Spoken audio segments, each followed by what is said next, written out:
जय माता दी। नमस्कार दोस्तों, आप सभी को नवरात्रि के 9वें तथा आखिरी दिन की हार्दिक शुभकामनाएं।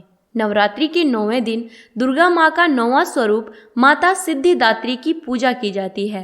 सिद्धिदात्री दो शब्दों से मिलकर बना है, सिद्धि और दात्री। सिद्धि का अर्थ होता है अनैतिक शक्ति और दात्री का अर्थ है प्रदान करने वाला, अर्थात अनैतिक शक्तियां प्रदान करने वाली। दोस्तों, माँ दुर्गा का सिद्धिदात्री स्वरूप सभी प्रकार की सिद्धियां प्रदान करती है। इस रूप में माँ कमल पर विराजमान है। इनकी 4 भुजाएं हैं। माता की एक भुजा में सुदर्शन चक्र और दूसरी भुजा में शंख, तीसरी भुजा में गदा व चौथी भुजा में पवित्र जीवन का प्रतीक कमल है। माँ सिद्धिदात्री का वाहन शेर है।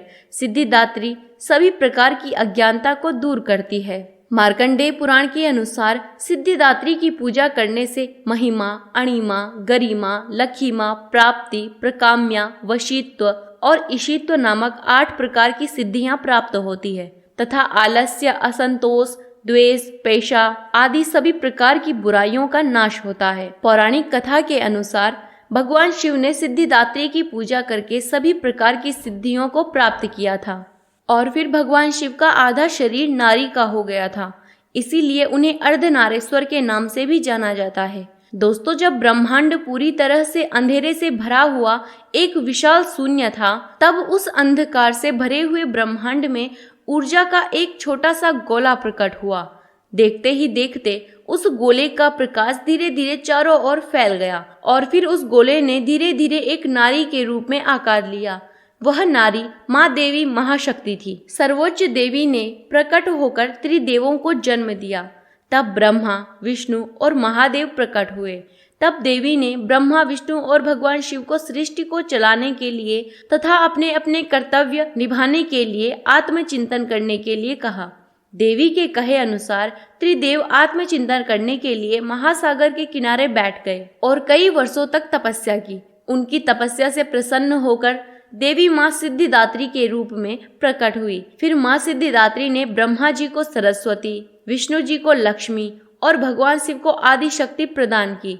फिर माँ सिद्धिदात्री ने ब्रह्मा जी को सृष्टि की रचना का कार्यभार सौंपा, विष्णु जी को सृष्टि के पालन का कार्य दिया और भगवान शिव को समय आने पर संसार का संहार करने का कार्य सौंपा। माँ सिद्धिदात्री ने ब्रह्मा, विष्णु और भगवान शिव को बताया कि उनकी शक्तियाँ उनकी पत्नी के रूप में उनके साथ है, जो उन्हें कार्य करने में मदद करेंगी। माँ सिद्धिदात्री ने उन्हें 8 अलौकिक शक्तियां प्रदान की। इस प्रकार देवी सिद्धिदात्री की कृपा से पूरी सृष्टि की रचना हुई। दोस्तों, अब हम आपको बताएंगे माँ सिद्धिदात्री की पूजा विधि।